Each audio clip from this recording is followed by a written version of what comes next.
नमस्कार साथियों, एक बार फिर से आपका स्वागत है आपके अपने चैनल गोड दी गड्डी में। देखिए साथियों, कक्षा की पुस्तक क्षितिज का पाठ है नंबर 3। तीसरा पाठ है, उसमें कवि जयशंकर प्रसाद जी का परिचय पढ़ेंगे, फिर इनकी कविता है आत्मकथ्य वह पढ़ेंगे। तो देखिए, महाकवि जयशंकर प्रसाद का जन्म है वह हुआ 1889 में। 1889 में इनका जन्म हुआ है। वाराणसी, जिसका नाम काशी भी है, वहाँ पर इनका जन्म हुआ। इनके पिता का नाम बाबू देवकी प्रसाद था और इनकी माता थी मुन्नी देवी। तो देवकी प्रसाद और मुन्नी देवी के घर में इनका जन्म हुआ। यह घराना जो है सुंगनी शाहू नाम से प्रसिद्ध है काशी में, और इतना प्रसिद्ध है कि वहाँ के जो शासक थे, महाराज थे काशी नरेश, उनके बाद में सबसे धनाढ्य जो परिवार हुआ करता था वो ये सुंगनी साहू परिवार ही हुआ करता था, क्योंकि बड़े व्यापारी थे ये। तो ये बड़े व्यापारी घर में इनका जन्म हुआ, लेकिन ये फिर पढ़ने गए क्वींस कॉलेज में। बहुत अच्छा विद्यालय है, काफ़ी नामी है। वहाँ पर ये पढ़ने गए। मात्र 8वीं कक्षा तक ये पढ़ पाए थे। 8वीं कक्षा तक पढ़ पाए थे और उसी दौरान इनके पिताजी की मृत्यु हो गई, और कुछ ही समय बाद में इनके भैया की भी मृत्यु हो गई। इनके बड़े भैया की भी मृत्यु हो गई।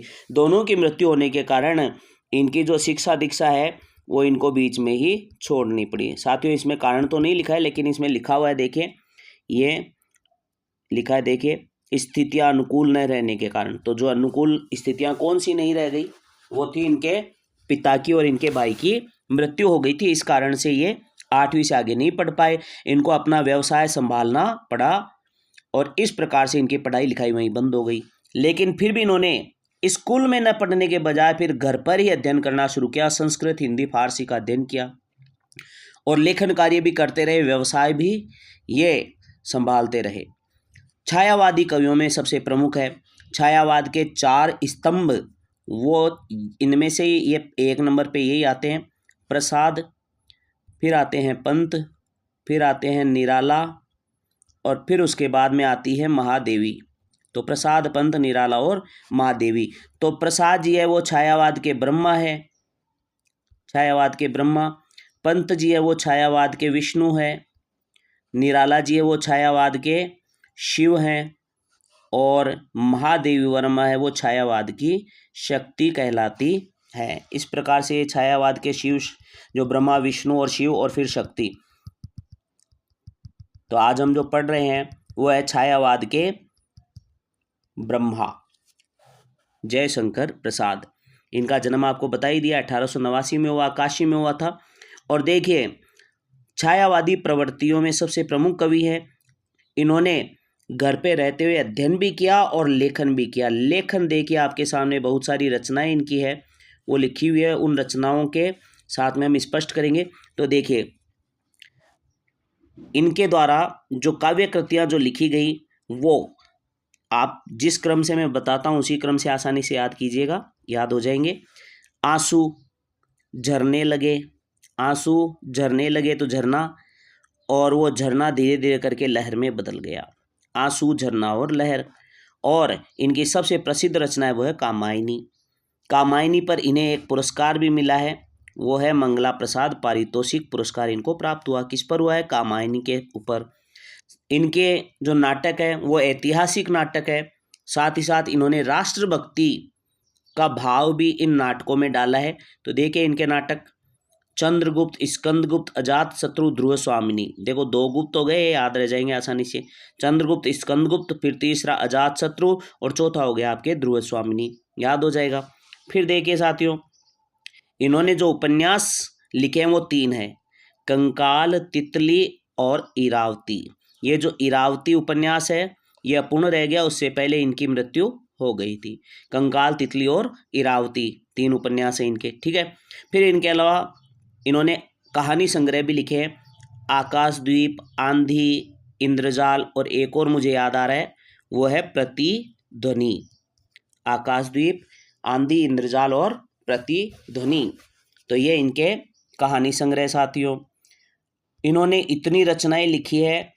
फिर उसके बाद के अंदर इनकी मृत्यु हुई सन 1937 में। 1937 में इनकी मृत्यु हुई। साथियों देखते कितने वर्ष जिए हैं, 1889 से 1900 तक 11 वर्ष, और फिर उसके बाद के अंदर 37 वर्ष और जोड़ लेते हैं तो 11 और 37 होते हैं दोस्तों 48, 48 वर्ष। मात्र 48 वर्ष ये जिए हैं, और जिसमें इन्होंने अपना व्यवसाय भी संभाला है, और इन्होंने इतनी सारी रचनाएं भी लिख डाली है, और आज हिंदी साहित्य के सबसे महान लेखक और कवियों में दोनों में शामिल है। नाटक इनके बहुत प्रसिद्ध रहे हैं, ऐतिहासिक आधारों पर नाटक लिखे, हालांकि उनमें काल्पनिकता का समावेश किया गया है, क्योंकि इनका जन्म देख लो कब का है, जन्म तो अपने 1800 ईस्वी के बाद का, और नाटक जो लिखे हैं वो कब लिखे हैं, ये देखिए, ये चंद्रगुप्त, ये स्कंदगुप्त, ये या तो गुप्त काल से रिलेटेड लिखे हैं इन्होंने, जो कि 550 ईस्वी के आसपास था, या मौर्य काल में अगर माने तो मौर्य काल तो ईसा पूर्व था। तो इस प्रकार से इन्होंने काल्पनिकता का समावेश किया है। साथ ही साथ जो इन्होंने सौंदर्य का सूक्ष्म चित्रण किया है, इनके बराबर कोई नहीं कर पाया। प्रकृति प्रेम भी इन्होंने दिखाया है। आपने एक कविता पढ़ी होगी शायद, मेरे को याद है, वो भी इनकी है, वो भी इनकी है। कौन सी कविता है मैं बता देता हूँ, आप बताइएगा वो कविता कहाँ से आई है, चाहे आप तो मोबाइल पर सर्च करके बता दीजिएगा। अरुण ये मधुमेह देश हमारा, ये इनकी ही एक रचना का गीत है। अरुण ये मधुमेह देश हमारा, जहाँ पहुँच अनजान क्षितिज को मिलता एक सहारा। सरस तामरस गर्भ विभा पर नाच रही तरुशिखा मनोहर। इस प्रकार से ये पंक्तियाँ हैं, और ये अरुण ये मधुमेह देश हमारा कविता है। आप बताइएगा ये कविता कहाँ से ली गई है, कौन सा नाटक है, और यह कविता किसने गाई है, ये आपको बताना है। बहुत ही प्रसिद्ध विषय है ये। फिर आगे चलते हैं। इनकी रचनाओं में कोमलता, माधुर्य, शक्ति और ओज सब कुछ मिलता है। कोमलता, माधुर्य, शक्ति और ओज मिलता है। सूक्ष्म चित्रण के साथ प्रकृति प्रेम भी मिलता है। देश प्रेम बड़ा ही शानदार है इनके, ये सब देश प्रेम से जुड़ी हुई रचनाएं हैं, और इनकी शैली में लाक्षणिकता का समावेश है। तो इस प्रकार से इनकी जो है इतिहास में बड़ी रुचि थी, इनकी इतिहास में बड़ी रुचि थी, इसलिए इन्होंने ऐतिहासिक नाटक लिखे हैं। और दर्शन यानी लोगों के व्यवहार को बहुत अच्छे से जानते थे, और ये जो झलक इनके साहित्य में दिखाई पड़ती है उसमें इतिहास और दर्शन है वो एकदम स्पष्ट हो जाता है। आज हम इनके बारे में पढ़ने जा रहे हैं साथियों, तो चलते हैं देखते हैं। तो साथियों आज जो हमारे पाठ्यक्रम में आया है वो है एक कविता, और उस कविता का जो शीर्षक है वो है आत्मकथ्य। कविता का शीर्षक है आत्मकथ्य। ये जो आत्मकथ्य है इसको लिखने का क्या कारण रहा वो सुनिएगा और समझिएगा। दरअसल हुआ क्या था कि प्रेमचंद जी से सब परिचित है। तो हिंदी साहित्य के महान उपन्यास सम्राट मुंशी प्रेमचंद, उन्होंने हंस नामक एक पत्रिका का प्रकाशन प्रारंभ किया। तो प्रकाशन प्रारंभ किया हंस नामक पत्रिका का। उस हंस नामक पत्रिका में हुआ क्या था कि कई सारे कवियों और लेखकों की आत्मकथा लिखी जा रही थी, कवि और लेखकों की आत्मकथा छापी जा रही थी। जब काफ़ी सारे कवि लेखकों की आत्मकथाएं छप गई तो प्रसाद जी के मित्र, कवि जयशंकर प्रसाद जी के मित्र, वो भी आए और उन्होंने आग्रह किया कि यार तू भी आत्मकथा लिख भाई। तो जब कहा कि भाई आप भी आत्मकथा लिखो, तो प्रसाद जी सोच रहे थे कि यार लिखूं नहीं लिखूं, फिर वो साहब कहते हैं यार नहीं लिखूंगा मैं तो। इस प्रकार का वो विचार, प्रसाद जी इससे सहमत नहीं थे कि मैं नहीं लिखूंगा, और दोस्त कह रहे थे नहीं यार लिख। तो ये असहमति का जो तर्क पैदा हुआ उनके मन में, और उस तर्क के कारण से मैं लिखूं तो क्यों लिखूं, और मेरे जीवन में ऐसा क्या है जिसके कारण ये आत्मकथा में लिखूं। तो ऐसे विचार जब उनके मन में उत्पन्न हुए तो उन विचारों के परिणाम स्वरूप जो कविता रच ली उन्होंने, या जो भाव आए वो सारे भावों विचारों को एक काव्य पंक्तियों में उन्होंने डाल दिया, और वो बन गई एक कविता। और वो कविता कौन सी है? आत्मकथ्य। मैं कविता क्यों लिखूं, उससे क्या होगा, ये सारी बातें इसमें आई है। और ये जो कविता है ये सन 1932 के अंदर हंस नामक पत्र के, जो प्रेमचंद जी द्वारा संपादित है, उसके आत्मकथा विशेषांक के अंदर प्रकाशित हो गई। यानी विशेषांक कौन सा है? आत्मकथा विशेषांक है, लेकिन कविता का नाम क्या है? आत्मकथ्य। कथ्य कविता है। और ये कविता है, उसमें क्या बताया गया है वो देखते हैं। कविता में बताया गया है, छायावादी शैली में लिखी गई इस कविता में जयशंकर प्रसाद ने जीवन के यथार्थ और अभाव की मार्मिक अभिव्यक्ति की है। यानी जीवन में वास्तविकता क्या है और जीवन में क्या क्या कमियां रह गई है, वो सारी अपने जीवन की मार्मिक अभिव्यक्ति इस कविता में दी है। किसने? कवि जयशंकर प्रसाद ने। छायावादी जो कवि होते हैं वो सूक्ष्म भावों से स्पष्टता करते हैं, बड़ी ही गहराई से लेखन करते हैं। अपने मनोभावों को अभिव्यक्त करने के लिए जयशंकर प्रसाद तो वैसे ही खूब प्रसिद्ध रहे हुए। तो इन्होंने जिस तरीके से ललित यानी बड़े ही सुंदर, प्रभावशाली और नए शब्दों का जो उन्होंने प्रयोग किया है, जिन बिंबों का इन्होंने प्रयोग किया है, और इन बिंबों और शब्दों के सारे उन्होंने बता दिया है कि उनका जीवन है, उनका जो जीवन है वो एक सामान्य व्यक्ति का सा जीवन रहा है। उनके जीवन की कहानी कैसी रही है? सामान्य आम व्यक्ति कैसे जीवन की है, आम आदमी का जीवन इनका रहा। और इसमें ऐसा कुछ भी नहीं हुआ है जिसे महान कहा जा सके, और जो रुचिकर हो, लोग जिसके बारे में इंटरेस्ट लेके सुने और लोग सुन करके वाहवाही करें। यानी जीवन में वाहवाही करने वाली कोई घटना मेरे जीवन में नहीं हुई है, प्रसाद जी साहब कहते हैं। कुल मिलाकर इस कविता में कवि ने यथार्थ की स्वीकृति दी है, यानी वास्तविकता को स्वीकार किया है कि जीवन है वो कोई विशेष उपलब्धियां लिए हो, ऐसा जरूरी नहीं है। जीवन सामान्य होता है और कठिनाइयों से युक्त होता है, और सबका जीवन ऐसे ही होता है। तो ये दूसरी तरफ एक महान कवि की विनम्रता है। ये कविता है जो वो महान कवि की विनम्रता है। तो ये अपने आप को जीवन सामान्य मान रहे हैं, आम आदमी का सा जीवन मान रहे हैं, लेकिन हम सब जानते हैं और आप भी जानते हैं, प्रसाद जी है हिंदी साहित्य के सबसे महान कवि है, महान कवियों, महान नाटककारों में से एक है। और इतना महान होने के बावजूद वो अपने आप को आम क्या क्या कह रहे हैं? आम कह रहे हैं, यानी मैंगो कह रहे हैं। अभी मैंगो का सीजन चल रहा है, आम आदमी कहकर वो अपनी विनम्रता प्रकट कर रहे हैं। समझ में आ गया होगा। अब पूरी कविता में इसी प्रकार के प्रश्न बनने वाले हैं, और सबसे इम्पोर्टेंट प्रश्न यही है, इसको याद कर लेना। बोर्ड परीक्षा में लगभग ये प्रश्न आता है, प्री बोर्ड में तो इतनी बार आया हुआ प्रश्न है कि लगभग आपको ये नंबर 2, 3, 4 देगा ही देगा। ठीक है साथियों, अब चलते हैं कविता और उसका भावार्थ, और उसके पश्चात हम करेंगे प्रश्न उत्तर। साथियों, समय जरूर लेता हूं, लेकिन एक बात याद रखना, एक बार वीडियो ध्यान से सुन लिया तो जीवन में कभी नहीं भूलोगे। मधुप गुनगुना कर कह जाता कौन कहानी यह अपनी, मुरझा कर गिर रही पत्तियां देख इतनी आज घनी। यानी मधुप गुनगुना कर कह जाता। कवि जयशंकर प्रसाद जब विचार करते हैं मित्रों के कहने के बाद कि मैं किस कारण से आत्मकथा लिखूं और आत्मकथा लिखने से क्या होगा, तो जब वो ऐसा विचार करते हैं आत्मकथा लिखने से क्या होगा, आत्मकथा क्यों लिखनी चाहिए, तो उनके मन में जो विचार उठते हैं वो क्या है? मधुप गुनगुना कर कह जाता कौन कहानी है अपनी, यानी मेरा मन रूपी भंवरा आज गुनगुना रहा है और न जाने कौन सी कहानी सुना रहा है। अपनी कौन सी कहानी न जाने यह सुना रहा है, और जो जो मेरा मनरूपी भंवरा गुनगुना रहा है उसमें मुरझा कर गिर रही पत्तियां देखो कितनी आज घनी। उसमें पत्तियां रूपी पुरानी यादें आज गिर रही हैं, अर्थात पुरानी बहुत सारी बातें याद आ रही हैं, ऐसा विचार ये कह रहे हैं। तो देखिए, इनका जो भाव अर्थ है वो आप ये ले सकते हैं कि जिस प्रकार से एक वृक्ष होता है, उस वृक्ष के ऊपर हजारों पत्तियां लगी होती है, वो पत्तियां एक एक करके पतझड़ में गिरती चली जाती हैं, और हर वर्ष पतझड़ आता है, हजारों पत्तियां जो है नई उत्पन्न होती है फिर गिर जाती हैं।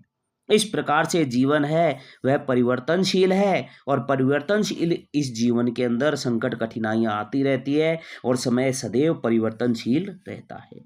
और मन रूपी भंवरा आज इन्हें अपने जीवन में घटित सभी घटनाओं की याद दिला रहा है, जब ये विचार करते हैं कि मैं आत्मकथा क्यों लिखूं। फिर आगे क्या है? इस गंभीर अनंत नीलिमा में असंख्य जीवन इतिहास, यानी हमारा जीवन है वो अनंत आकाश के जैसा। अनंत नीलिमा किसकी बताइए? अनंत आकाश के जैसा, और गंभीर है, यानी बड़ा ही गंभीर जीवन होता है, सामान्य नहीं होता है, और उसमें असंख्य जीवन इतिहास, यहाँ पर अनेक कवियों और लेखकों के जीवन इतिहास वह छपे। यानी इस संसार सागर के अंदर अनेक कवि और लेखक आए जिन्होंने अपने जीवन को, अपनी आत्मकथा को लिख करके सभी लोगों के सामने प्रकाशित करवाया, या सब लोगों के सामने अपने जीवन की सारी बातें छपवा कर बताई, स्पष्ट की, बताई, प्रकट कर दी। और इस कारण से क्या हुआ, इसका प्रभाव वो देखिए। कहते हैं कि यह लोग करते ही रहते अपना व्यंग्य मलिन उपास, और जिन्होंने अपनी अपनी आत्मकथा लिखी, इन लोगों ने अपने स्वयं के जीवन का व्यंग्य मलिन उपहास करवाया, अपने जीवन पर व्यंग्य करवाया, और लोगों ने उनका हीनता का बोध करके उनका उपहास किया, उनकी हंसी उड़ाई। क्योंकि आत्मकथा में जो भी बात जीवन में घटित होती है, चाहे वह अच्छी हो, चाहे वह बुरी हो, चाहे वह धोखा देने वाली हो, और चाहे वह सहयोग करके आगे बढ़ाने वाली हो, हर प्रकार की बात बतानी पड़ती है। और आप सब जानते हैं साथियों, जीवन में साथ देने वाले कम होते हैं, धोखा देने वाले ज्यादा होते हैं। अब सोचो किसी के साथ धोखा हुआ और वह आत्मकथा लिखे, आत्मकथा में लिखेगा कि उसने मेरे साथ ऐसे ऐसे ऐसे किया, लोग उसको पढ़ेंगे, लोग मजे लेंगे, लोग हंसी उड़ाएंगे। तो इस प्रकार लोगों ने, जिन कवियों लेखकों ने अपनी अपनी आत्मकथा लिखी, उन्होंने अपना स्वयं का व्यंग्य मलिन उपहास करवाया, अपने आप पर व्यंग्य करने का उन्हें अवसर प्रदान किया और अपनी हंसी उड़वाने का कार्य किया। प्रसाद जी कहते हैं, अरे मेरे मित्रों, तब भी कहते हो कह डालूं दुर्बलता अपनी बीती। कि अरे मेरे मित्रों, फिर भी तुम कह रहे हो कि मैं भी अपनी आत्मकथा लिखूं, और आत्मकथा लिख करके अपने जीवन में जो दुर्बलताएं मेरी रही है, मैंने जीवन में जो कमियां रही है, वो सारे जीवन की कमियों को तुम्हारे सामने कह डालूं। ऐसा करने से क्या तुम्हें सुख मिलेगा? ऐसा करने से अगर मैं अपनी आत्मकथा लिखूंगा, अपनी कमियों को प्रकट करूंगा, जगजाहिर करूंगा, तो क्या तुम्हें सुख मिलेगा? क्या सुनकर तुम सुख पाओगे? देखोगे यह गागर रीति, तुम देखोगे कि मेरी जिंदगी का घड़ा, जिंदगी का घड़ा, जिंदगी का घड़ा, या यूं कहें मेरा खुशियों का घड़ा, या यूं कहें मेरी खुशियों का घड़ा है, वो सदैव खाली रहा है। यानी मुझे खुशियां जीवन में बिल्कुल भी नहीं मिल सकी हैं। किंतु कहीं ऐसा न हो कि तुम ही खाली करने वाले। प्रसाद जी क्या कहते हैं, किंतु कहीं ऐसा न हो कि तुम ही खाली करने वाले। यानी अपने मित्रों से कहता है कि मैं तो कह दूंगा, लिख दूंगा आत्मकथा तुम्हारे कहने से, लेकिन कल को तुम मेरी आत्मकथा पढ़ोगे और तुम ये पाओगे कि मेरे जीवन में सुख है वे बिल्कुल भी नहीं रहे हैं। और तुम्हें जब ये बात पता चलेगी तो तुम्हें ये ग्लानि होगी, तुम्हें इस बात का दुख होगा कि हमने प्रसाद को ये आत्मकथा लिखने का क्यों कहा। मेरे दुखों को देखकर तुम भी दुखी हो जाओगे, मेरे दुखों को देखकर तुम भी दुखी हो जाओगे, या फिर मेरे दुखों का आनंद उठाओगे। इसमें लिखा है, देखिए आगे लिखा है, किंतु कहीं ऐसा ना हो कि तुम ही खाली करने वाले, अपने को समझो मेरा रस ले अपनी भरने वाले। यानी मेरी जिंदगी की कमियों में रस लेकर के तुम अपने जीवन को सुखपूर्ण बनाना चाहते हो, अपने जीवन की खुशियां पाना चाहते हो, लेकिन याद रखना किसी की हंसी उड़ाने से किसी के भी जीवन में सुख प्राप्त नहीं होता है। इस प्रकार से वो प्रसाद जी है अपने मित्रों को कहते हैं। तो साथियों देखिए आगे चलते हैं, बीच बीच में रुकना पड़ता है, गला सूखने लग जाता है, इसलिए थोड़ा सा विराम ले लेते हैं और अब आगे चलते हैं हम। अब इसके अंदर है, यह विडंबना अरी सरलते तेरी हंसी उड़ाऊं में, भूले अपनी या प्रवंचना औरों की दिखलाऊं में। मेरी ये विडंबना है कि अरी सरलते, यहाँ सरलते कहा गया सरल जिंदगी को, या सीधे सरल अपने हृदय को, या सीधे सरल अपने स्वभाव को। यहाँ पर अपन सरलते तीन रूप में ले सकते हैं, एक तो जिंदगी को ले सकते हैं, दूसरा ले सकते हैं स्वभाव को, इनका स्वभाव भी बड़ा ही सरल विनम्र था, और तीसरा ले सकते हैं इनके सरल हृदय को। तो साथियों ये क्या कहते हैं, यह विडंबना अरि सरलते तेरी हंसी उड़ाऊं में, कि मेरी ये विडंबना है कि मेरे मित्र कह रहे हैं आत्मकथा लिखो, और आत्मकथा लिखूंगा तो मेरी जिंदगी की कमियां मुझे लिखनी पड़ेगी और जिंदगी की हंसी उड़ेगी, लोग हंसी उड़ाएंगे, मेरे सरल सीधे स्वभाव के बारे में बातें करेंगे और मुझे दो बात कहेंगे, सुनाएंगे, मेरी हंसी करेंगे। साथ ही साथ मेरा हृदय सरल है, सरल हृदय हूँ, इस कारण से जो भी होता है मन की बात कह देता हूँ, और इसी कारण से कई लोग मेरे भोलेपन का फायदा उठाते हैं और मेरी हंसी उड़ाते हैं। इस प्रकार का भाव इसमें आया है। आगे कहते हैं, यह विडंबना अरि सरलते तेरी हंसी उड़ाऊं में, भूले अपनी या प्रवंचना औरों की दिखलाऊं में, यानी मैंने जीवन में बहुत सारी कमियां थी, भूलें की, गलतियां की, तो अपनी कमियां भी मुझे लिखनी पड़ेगी। प्रवंचना औरों की दिखलाऊं में, यानी प्रवंचना यानी धोखा, दूसरों ने मुझे कहाँ कहाँ धोखा दिया, कब कब धोखा दिया, वो सारा भी मुझे बताना पड़ेगा। क्या मैं करूं ऐसा? तो देखिए पिछली पंक्ति के बारे में एक पंक्ति मुझे याद आ गई है, रहीमदास जी की है, वो बहुत अच्छी पंक्ति है, बड़ी प्रसिद्ध पंक्ति, आप भी याद कर लेंगे। और यहाँ पर इससे जुड़ा हुआ अगर कोई प्रश्न आता है, कौन सी पंक्ति से जुड़ा हुआ प्रश्न, यह विडंबना अरि सरलते, ये वाली पंक्ति से जुड़ा हुआ अगर कोई प्रश्न आता है ना, तो आप उसके साथ में ये वाली जो पंक्ति जोड़ के उत्तर लिख देंगे तो बड़ा प्रभावशाली होगा। सुन लीजिए और सुनकर लिख लीजिएगा। रही मन निज मन की व्यथा, मन ही राखो गोए, सुनि अठिलेह लोग सब बांट न लेहे कोई। रहीमदास जी कहते हैं कि अपने मन की व्यथा, अपने मन का कष्ट हमेशा मन में ही रखना चाहिए, क्योंकि लोग सुनते हैं और सुनने के बाद में किसी का भी दुख कोई कम नहीं करता है, बल्कि दुख को कम करने के बजाय लोग दुख को बढ़ा देते हैं। सुनी अठिले है लोग सब है, बांट न ले है कोई, यानी लोग हंस करके अठले ही करते हैं, यानी हमारे साथ हंसी करते हैं, बांटता कोई भी नहीं है हमारे दुख को। तो ये कथन के साथ आप ये जो पंक्ति है रहीमदास जी के जोड़ के उत्तर दे सकते हैं कि कवि हृदय प्रसाद जी भी ये कहते हैं कि मैं अपनी कमियां बताऊंगा, सरल हृदय की हंसी उड़ाऊंगा, मेरी जिंदगी में मेरी लोग हंसी उड़ाएंगे। तो ये ठीक नहीं होगा, इसलिए मैं नहीं लिखना चाहता हूं। तुम कहते हो कि मैं अपनी कमियां भी लिखूं और दूसरों के द्वारा धोखा दिया गया, देखो भूले अपनी या प्रवंचना, प्रवंचना का मतलब याद कर लेना धोखा, तो धोखा दूसरों के द्वारा मुझे दिया गया वो भी बताना पड़ेगा। फिर आगे कहते हैं अपनी प्रियतमा, अपनी प्रेमिका, अपनी प्रेयसी को याद करते हुए। महाकवि जयशंकर प्रसाद क्या कहते हैं वो देखते हैं साथियों, एक बार थोड़ा सा ऊपर लेना पड़ेगा इसको।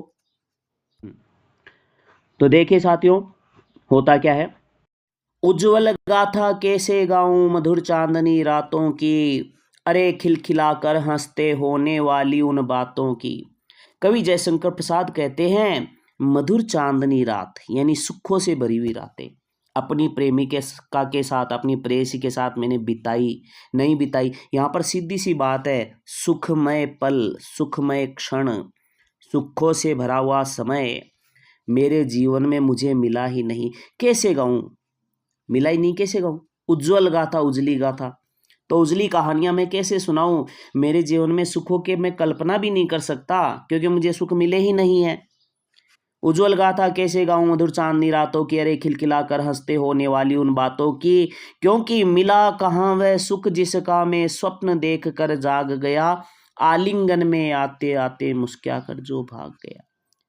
मुझे वह सुख मिल ही नहीं पाया जिसका मैंने सपना देखा, मुझे वह सुख मिल ही नहीं पाया जिसका मैंने सपना देखा है, और सपने में जो ही मैं उस सुख को पा लेने वाला था त्यों ही मेरी नींद खुल गई, मैं जाग गया, और वो सपना, वो सुख मेरे गले जो ही मैं उसको लगाता, आलिंगन में जो ही मैं भरता, उसको पकड़ के अपने सीने से लगा लेता, उससे पहले वो सुख मुझसे हाथों से छिटक कर हमेशा हमेशा के लिए दूर चले गए।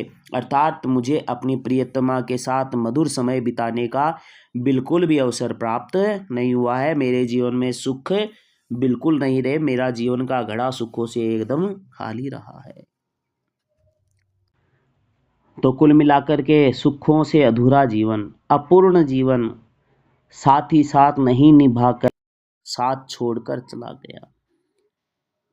एक गाना याद आ गया, मेरा जीवन कोरा कागज कोरा ही रह गया। इस प्रकार के भावों से युक्त कवि जयशंकर प्रसाद ने अपनी कहानी में लिखा है, मिला कहाँ वह सुख जिसका मैं स्वप्न देख कर जाग गया, आलिंगन में आते आते मुस्कुरा कर जो भाग गया।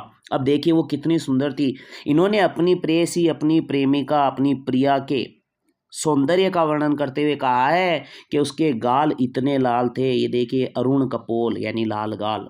तो देखिए क्या कहते हैं, जिसके अरुण कपोलों की मतवाली सुंदर छाया में अनुरागिनी उषा लेती निज सुहाग मधुमाया में। अनुरागिनी का मतलब प्रेम से भरी हुई, प्रेम से भरी हुई जो उषा है यानी प्रातःकालीन जो दृश्य होता है पूर्व दिशा में, उस तरफ में एक लाल जो है छायाकृति माने या लालिमा माने, एक सौंदर्य जो लाल रंग से युक्त है वो पूर्व दिशा में जो फैलता है, वो कहाँ से आता है, वो प्रेयसी या प्रिया के गालों से वहाँ आता है। तो ये इन्होंने मानवीकरण कर दिया है। देखिए साथियों, इसमें बहुत जगह मानवीकरण आया है। एक तो पीछे आया था, पहली पंक्ति में था मधुप गुनगुना कर कह जाता, तो मन रूपी भंवरा, वहां पर भी मानवीकरण अलंकार है प्रकृति का। फिर दूसरा ये यहाँ पर भी मानवीकरण कर दिया है, प्रकृति का मोस्ट इंपोर्टेंट है ये, अनुरागिनी उषा लेती नि सुहाग मधुमाया में। तो प्रेम से भरी हुई सुबह उषा रूपी स्त्री अपने सौभाग्य का सिंदूर, प्रेम से भरी हुई जो सौभाग्य का सिंदूर है वो मोहकता के साथ मोह लेने वाले इस समय में, मधुमाया कहते हैं मन को मोह लेने वाला समय, उसको कहते हैं मधुमाया। और आपको पता है मन को मोह लेने वाला समय कब होता है, प्रातः काल होता है, जब सूर्य उदय नहीं हुआ होता है, उजाला हो रहा होता है और पूर्व दिशा में लाल रंग की बड़ी ही आकर्षक शोभा हृदय को प्रभावित कर देने वाली होती है उस समय में। और वो वैसा दृश्य, वैसी लालिमा कहाँ से आई है, वो प्रियतमा के लाल लाल गालों से आई है। वो सौभाग्य का सिंदूर कहाँ से लिया गया है, कवि प्रसाद जी की प्रियतमा के गालों से लिया गया है। किसने लिया है, उषा रूपी स्त्री ने लिया है। प्रेम से भरी हुई उषा रूपी स्त्री ने मेरी प्रियतमा के लाल लाल गालों से अपने सौभाग्य का सिंदूर है वह प्राप्त किया है। निज, निज का मतलब अपना, अपने सुहाग यानी सौभाग्य का सिंदूर प्राप्त किया है, वो लालिमा। फिर आगे देखते हैं, समझ में आ गया होगा। और इतनी सुंदर थी, अब उसको ऐसे ही थोड़ी बुला सकते हैं, सवाल ही नहीं उठता बुला सके।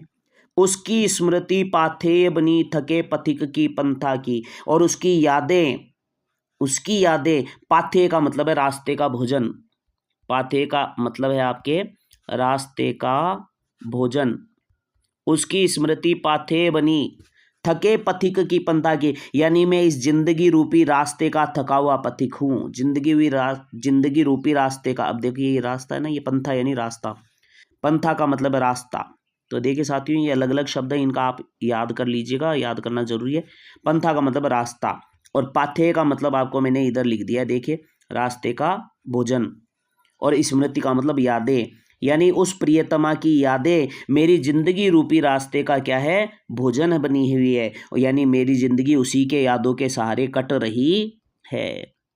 आगे लिखा है, सीवन को उधेड़ कर देखोगे, सीवन को उधेड़ कर, सीवन का मतलब है धागा, सीवन का मतलब है धागा। अब बात आ गई देखो गुदड़ी की।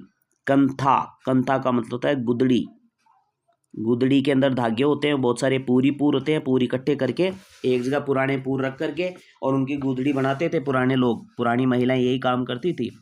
तो देखिए आजकल तो बंद हो गए हैं, रेडीमेड मिलता है सब कुछ। तो जिंदगी रूपी गुदड़ी के धागों को उधेड़ कर क्या देखोगे, क्योंकि कुछ भी नहीं है मेरी जिंदगी रूपी गुदड़ी, यहाँ रूपक अलंकार है। देखिए यहाँ क्या है, जिंदगी रूपी गुदड़ी में रूपक अलंकार है। पिछले वाले में यहां पर जो आया था वो इस लाइन में मानवीकरण अलंकार आया था, मानवीकरण अलंकार यहाँ आया था। खूब सारे नए नए बिंबों का इन्होंने प्रयोग किया है, बिंब विधान बड़ा ही शानदार करते हैं छायावादी कवि लोग, और मैं समझाने वाला आपको बहुत अच्छे से समझाने का प्रयास कर रहा हूं, तो समझते जाइए, थोड़ा समय जरूर लेता हूं। तो उसकी स्मृति पाथे बनी थके पथिक की पंथा की, सीवन को उधेड़ कर देखोगे क्यों मेरी कंथा की, यानी मैं उसी की यादों के सहारे मैं अपना जीवन जी रहा हूं, मैं थका हुआ पथिक हूं और उसकी यादें मेरे जिंदगी का रास्ते का भोजन है, पाथे है। और तुम मेरी जिंदगी रूपी गुदड़ी को उधेड़ कर मेरे मित्रों क्या करोगे, मेरी जिंदगी रूपी गुदड़ी को उधेड़ कर देखोगे क्या करोगे, क्योंकि उसमें कुछ भी नहीं है। मेरा जीवन एक आम आदमी के जैसा जीवन है। आगे कहा है आम आदमी के जैसा जीवन, एक महान कवि की विनम्रता। प्रश्न है ये, आगे आपको समझ में आ जाएगा। प्रश्न पढ़ते ही ये सारा ही उत्तर यहाँ से आएगा। छोटे से जीवन की कैसे बड़ी कथाएं आज कहूँ, ये इसमें है महान कवि की विनम्रता। महान कवि की विनम्रता, महान कवि जयशंकर प्रसाद की विनम्रता। देखिए, छोटे से जीवन की कैसे बड़ी कथाएं आज कहूँ, यानी मेरे जीवन में कोई भी उपलब्धि नहीं है, मेरे जीवन में ऐसी कोई विशिष्ट मुझे लाभ नहीं मिला, या कोई विशेष घटना नहीं है, कोई विशेष सम्मान मैंने नहीं पाया, ऐसा कोई बड़ा काम भी नहीं किया है कि जिसकी कहानी मैं आज आत्मकथा के रूप में लिख करके तुम्हें समझाऊं, तुम्हें बताऊं। छोटे से जीवन की बड़ी कथाएं कैसे कैसे कहूं? क्या यह अच्छा नहीं कि औरों की सुनता मैं मौन रहूं? कवि प्रसाद जी दोस्तों से कहते हैं कि दूसरे आत्मकथा लिख रहे हैं तो वही ज़्यादा ठीक है ना, मैं उनकी जो है आत्मकथा सुन लूं, पढ़ता रहूं, खुद तो चुप रहूं, क्योंकि मैं अपने दुखों को उजागर करना नहीं चाहता। आगे भी आ जाएगा, देखिए क्या कहते हैं। क्या यह अच्छा नहीं औरों की सुनता मैं मौन रहूं, सुनकर क्या तुम भला करोगे मेरी भोली आत्मकथा। यानी मेरी सीधी सरल जिंदगी की भोली भाली आत्मकथा सुनकर अरे मेरे मित्रों तुम क्या करोगे, अभी समय नहीं है, अभी समय नहीं है। ये क्यों कहा है, परीक्षा में प्रश्न आता है, अभी समय नहीं है, ऐसा प्रसाद जी ने क्यों कहा है?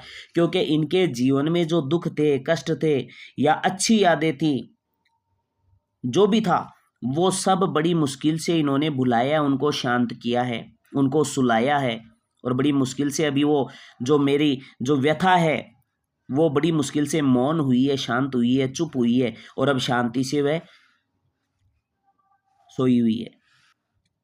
तो अब ये वो गाना याद आता है ना, ठहरे हुए पानी में कंकर न मार सांवरे। इस प्रकार से यानी मैं अपने हृदय के उन भावों में वापस उथल पुथल मचाना नहीं चाहता, और अपने उन व्यथा को, उस कष्ट को, उस पीड़ा को, पुरानी बातों को, उन यादों को याद करके वापस दुखी नहीं होना चाहता हूं। इसीलिए अब मैं कुछ भी कहना नहीं चाहता हूं और आत्मकथा लिखना भी नहीं चाहता हूं। इस प्रकार के भावों विचारों से युक्त ये कविता, आत्मकथ्य कविता पूर्ण हो चुकी है। अब हम इसके प्रश्नोत्तर की ओर चलते हैं।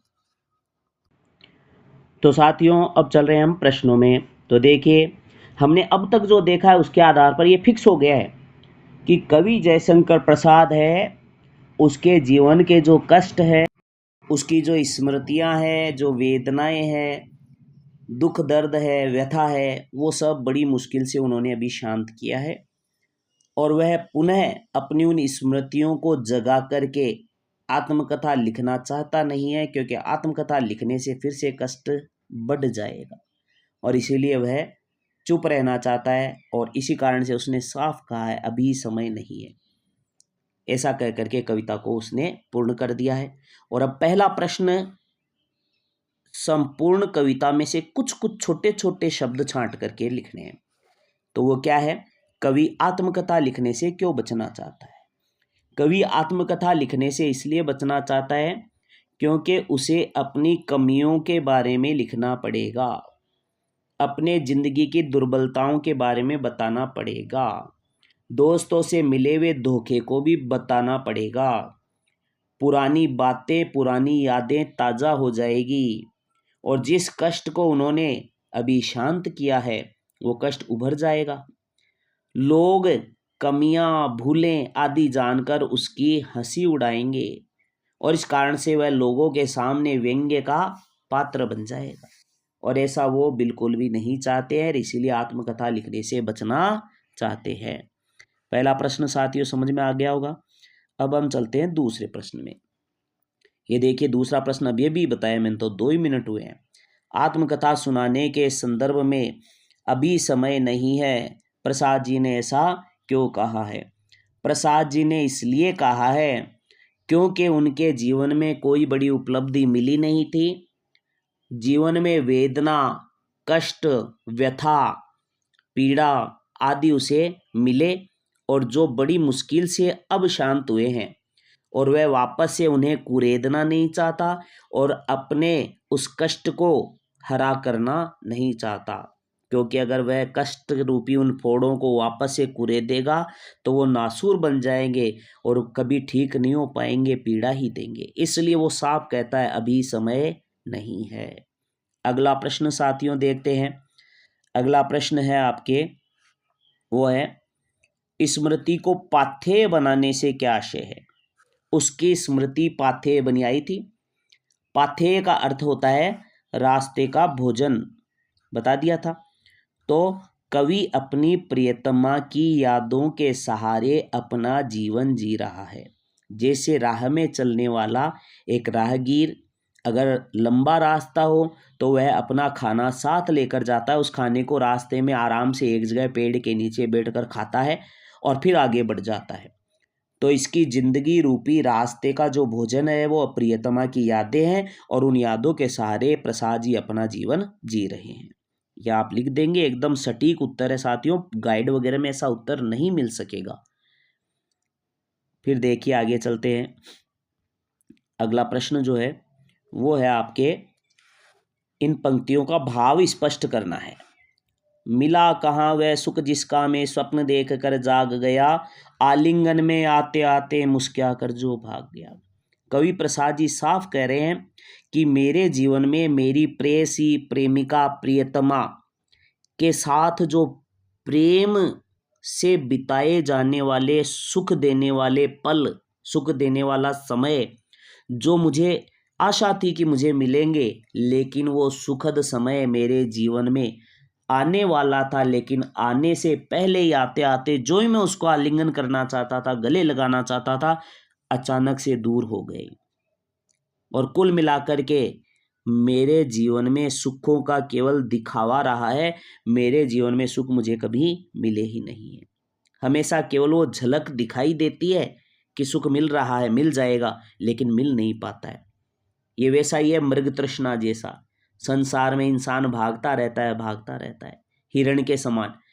जो रेगिस्तान में लगता है कि दूर कहीं पानी है, झड़ जैसी उठती हुई दिखाई देती है, हिरण भागता रहता है, लेकिन वहां पहुंचने पर कुछ नहीं होता। उसी प्रकार इनके जीवन में सुख जो ही मिलने वाला होता है तो ये वो कहीं भी गायब हो जाता है। इस प्रकार से इसका अर्थ हो जाएगा। फिर आगे चलते हैं। अगला है, जिसके अरुण कपोलों की मतवाली सुंदर छाया में अनुरागिनी उषा लेती निज सुहाग मधुमाया में। अपनी प्रियतमा के सौंदर्य का वर्णन करते हुए कवि जयशंकर प्रसाद कहते हैं कि मेरी प्रियतमा इतनी सुंदर थी, इतनी सुंदर थी, इतनी सुंदर थी कि प्रेम से भरी हुई उषा रूपी स्त्री, प्रेम से भरी हुई उषा रूपी स्त्री यानी प्रातः काल का पूर्व दिशा का दृश्य। तो प्रेम से भरी हुई उषा रूपी स्त्री निज सुहाग, अपने सौभाग्य का जो सिंदूर है, लाल रंग का सिंदूर है, वो सुख देने वाली, सौंदर्य से युक्त करने वाली, वो प्रातःकालीन पूर्व की जो लालिमा है वो मेरी प्रियतमा के गालों से ही प्राप्त करती थी। उषा रूपी स्त्री मेरी प्रियतमा के गालों से अपनी सौभाग्य का सिंदूर, वो लालिमा प्राप्त करती थी। ठीक है। फिर उसके बाद में अगला प्रश्न, प्रसाद जी क्या कहते हैं, उज्ज्वल गाथा कैसे गांव मधुर चांदनी रातों की, कथन के माध्यम से कवि क्या कहना चाहता है। तो देखिए, इस कथन के माध्यम से कवि कहना चाहता है कि देखो, ये मेरे खुद के जिंदगी के क्षण है, मेरी पर्सनल है बातें, तो निजी जीवन की कहानियां मैं बताना नहीं चाहता। और अगर मान लो मैं बताना भी चाहता होता तो मेरे जीवन में है ही नहीं। वो निजी जो प्रेम के क्षण मुझे प्राप्त होने वाले थे वो मुझे कभी मिले ही नहीं। यानी मेरा दाम्पत्य जीवन है, मेरी निजी संपत्ति है, लेकिन फिर भी मेरा दाम्पत्य जीवन कभी भी सफल हो ही नहीं पाया। दाम्पत्य जीवन मेरा सफल नहीं हो पाया। मेरे जीवन में हमेशा मेरे कष्ट ही कष्ट रहा है।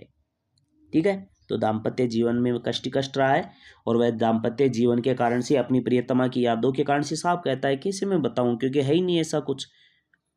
वो सुख नहीं मिला, मिलने से पहले ही समाप्त हो गया जीवन बीच में। तो चलिए आगे चलते हैं। फिर अगला जो प्रश्न है वो है, आत्मकथ्य कविता की काव्य भाषा की विशेषताएं उदाहरण सहित लिखिए। तो देखिए साथियों, एक एक करके मैं बता देता हूं। ठीक है। पहले तो ये जो भाषा है इसकी, पहले हम भाषा ही बताते हैं साथियों, कहीं भी जाएं तो। एक मिनट। तो पहले हम क्या बताते हैं, पहले हम बताते हैं भाषा। तो हमारी इसकी भाषा कौन सी है, वो है खड़ी बोली हिंदी। ठीक है। दूसरी, इसमें तत्सम शब्दों का प्रयोग किया गया है। मधुप पहला ही शब्द तत्सम है। खूब सारे तत्सम शब्दों का इसमें प्रयोग किया गया है। तो भाषा शैली कौन सी? खड़ी बोली हिंदी। दूसरी है तत्सम शब्दों का अधिकाधिक प्रयोग इसमें किया गया है। तीसरा भी मैंने बीच में बताया भी था, बिंबो प्रतीकों का बड़ा ही शानदार प्रयोग इसमें हुआ है। बिंब प्रतीक कहाँ कहाँ है? पहला ही है मधुप, वो भी प्रतीक है, बिंब है। फिर उसके बाद में गागर रीति, वो भी क्या है? बिंब है, प्रतीक है। फिर तीसरा है गुदड़ी, वो भी क्या है? बिंब है, प्रतीक है। पाथे, वो भी क्या है? बिंब है, प्रतीक है। तो साथियों, प्रतीकों और बिंबों का बहुत प्रयोग किया गया है। और चौथी बात है आपके छायावादी शैली। कौन सी शैली है साथियों? छायावादी शैली की प्रतीकात्मक कविता है। बड़ी ही प्यारी कविता है, छायावादी शैली की प्रतीकात्मक कविता है। और फिर चौथी बात, अनेक प्रकार के उपमेय उपमानों का प्रयोग इसमें किया गया है। किसका प्रयोग किया गया है? उपमेय और उपमानों का इसमें प्रयोग किया गया है। ठीक है। फिर उसके बाद के अंदर चलें, कई प्रकार से इसमें अलंकारों का भी प्रयोग हुआ है। मैंने अलंकारों का भी बता दिया है। मधुप ये पहला है, मन रूपी यानी रूपक अलंकार इसमें था। मानवीकरण अलंकार भी इसमें था, है। जगह जगह दो तीन जगह अनुप्रास अलंकार भी था, जहाँ वर्ण आवृत्ति थी वहाँ अनुप्रास अलंकार भी था, है ना। जैसे थकी सोई है मेरी मौन व्यथा, मेरी मौन, अब देखो मैं थकी सोई है मेरी मौन व्यथा, इस प्रकार से यहाँ पर भी आपके अनुप्रास अलंकार हो गया। इसके अलावा ये सामने देखो पंक्ति देखो, आते आते, इसमें क्या है? पुनरुक्ति प्रकाश अलंकार है साथियों। यानी बहुत सारे अलंकारों का भी इसमें प्रयोग किया गया है। और भाषा बड़ी प्रभावशाली है, भावपूर्ण भाषा है। और खास बात है, कवि हृदय की सरलता का वर्णन इसमें किया गया है। कवि हृदय की सरलता भी इसमें व्यक्त हुई है, वो भी किसकी? महाकवि जयशंकर प्रसाद की। इन्होंने अपने आप को क्या माना है? आम आदमी माना है। ये सारी बातें इसमें विशेषताओं में आ जाएंगी। फिर आगे देखते हैं अगला प्रश्न। अगला प्रश्न है वो है, कवि ने सुख का जो स्वप्न देखा था उसे कविता में किस रूप में अभिव्यक्त किया है? कवि ने जो सुख का जो स्वप्न देखा था वो किस रूप में अभिव्यक्त किया? अरे भाई, सुख का स्वप्न उसने देखा, देखिए, मिला कहाँ वह सुख जिसका मैं स्वप्न देख कर जाग गया, आलिंगन में आते आते मुस्कुरा कर जो भाग गया, जिसके अरुण कपोलों की मतवाली सुंदर छाया में अनुरागिनी उषा लेती थी निज सुहाग मधुमाया में। कवि ने साफ कहा है कि मैं प्रेमिका को आलिंगन में लेने का सुख स्वप्न देख ही रहा था, और जो ही आलिंगन में लेने वाला था, प्रेमिका को गले लगाने वाला था, उस सुख को पा लेने वाला था, त्यों ही वह मेरे हाथों से सुख है वह दूर भाग गया।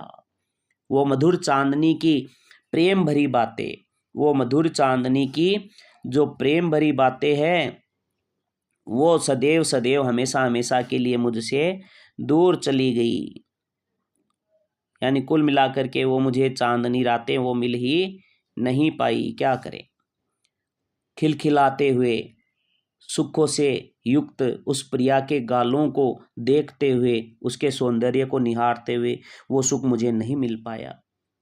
हालांकि वो इतनी सुंदर थी, उषा रूपी स्त्री भी उसी के गालों से लालिमा प्राप्त करती थी, लेकिन वो सुख मुझे नहीं मिल पाया। तो साथियों, इसी के साथ आज का वीडियो पूरा हो रहा है। साथियों, अच्छा लगे तो शेयर सब्सक्राइब करें, वीडियो पूरा देखें। कोशिश रहती है 10वीं कक्षा एकदम बढ़िया से तैयार करें। व्याकरण के पार्ट भी डाल रहा हूँ, व्याकरण का सारा चैप्टर है, आपको आराम से आपके कोर्स होने से पूरा होने से पूर्व यानी अगस्त से पूर्व सारे पूरे वीडियो मिल जाएंगे। रक्षाबंधन पे जब भी जाएं, या आप जब भी आपको छुट्टी मिले, जब भी मौका मिले, चाहे छुट्टी के बाद 2 घंटे देखें, चाहे कभी भी देखें, आप बस वीडियो पूरे देख लें, आपके 100 में से 100 नंबर आ जाएंगे। और कोई भी अगर समस्या आए तो किसी भी वीडियो में कमेंट कर दें, अगला वीडियो उसी का डाल देंगे। धन्यवाद साथियों। जय सिया राम। जय जय सिया राम।